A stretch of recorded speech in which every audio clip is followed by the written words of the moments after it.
첫 번째 질문은 인플레이션 급등의 충격, 누구에게 컸는가입니다. 저소득층, 취약계층에 더 컸습니다. 왼쪽 그림에서 보시는 것처럼 팬데믹 이후에 과거에는 상상하기 어려웠던 여러 공급 수요 충격들이 한꺼번에 연이어 발생하면서 오른쪽 그림처럼 2021년부터 전 세계적으로 인플레이션이 급등하기 시작했습니다. 그런데 이 인플레이션 급등의 충격이 모두에게 똑같았던 것은 아닙니다. 이질적이었다는 얘기입니다. 대표적인 예가 저가 상품의 가격이 고가 상품보다 크게 상승하는 치플레이션이 발생한 것입니다. 그림에서 보시는 것처럼 2020년부터 23년 9월까지 가공식품을 기준으로 가격 수준별 물가 지수를 산출해 봤습니다.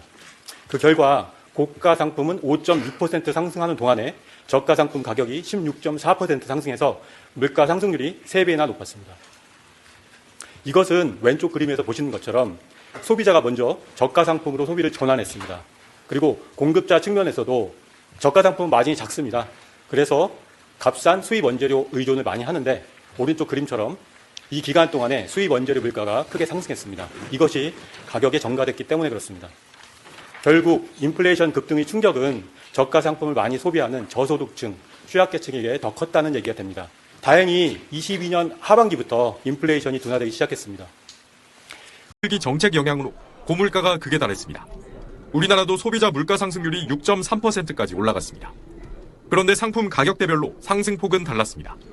한국은행이 가공식품 81개를 가격별로 저가부터 고가까지 4단계로 구분해 코로나 전후 3년간 흐름을 비교한 결과 1단계 저가 상품의 가격 상승률은 16.4%였던 반면 4단계 고가 상품은 5.6%에 그쳤습니다. 대형 마트에서 파는 소시지 값이 백화점 고급 펜보다 3배가량 많이 오른 겁니다. 저렴한 상품 가격이 상대적으로 더 빠르게 많이 오르는 이른바 치플레이션 현상입니다. 수입 원자재 가격이 급등하며 저가 제품일수록 소비자 가격 전가가 빨랐고 고물가 상황이다 보니 저렴한 제품에 소비자 수요가 몰린 것도 영향을 미쳤습니다. 연결 지수가 상당히 크기 때문에 그 타격이 상당히 클 수밖에 없죠. 줄일 수 있는 부분들이 있고 없는 부분들이 있잖아요. 취약계층들은 더 줄이기 힘든 거죠. 코로나 이후 고물가 속 저소득층이 더 높은 인플레이션 부담을 경험했다는 뜻입니다. 현재 물가는 목표 수준인 2% 이하로 안정됐지만 저소득층 소비 여력은 좀처럼 회복되지 못했고 내수 심리는 여전히 부진합니다. 카드 사용 때문에 소폭 줄었는데 소비 심리가 개선되지 않으면 이것이 계속해서 더 낮아질 가능성 이런 것들이 걱정이다. 이럴 때 재정이 긴축적으로 작용하는 것은 바람직하지 않다고 보는 거고요. 코로나 팬데믹 이후 우리나라에서 저가 상품의 가격이 고가 상품보다 더 크게 오른 치플레이션 현상이 나타난 것으로 분석됐습니다. 치플레이션은 가격이 낮다는 의미의 칩과 물가 상승을 의미하는 인플레이션의 합성어입니다. 상대적으로 저가품 소비 비중이 큰 저소득층의 인플레이션 부담이 훨씬 더 컸다는 뜻입니다.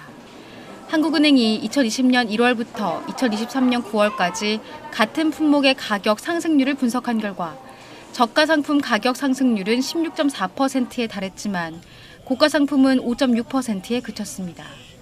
예를 들어 마트에서 판매하는 소시지 가격이 백화점의 고급 햄보다 3배 정도 더 많이 올랐다는 의미입니다.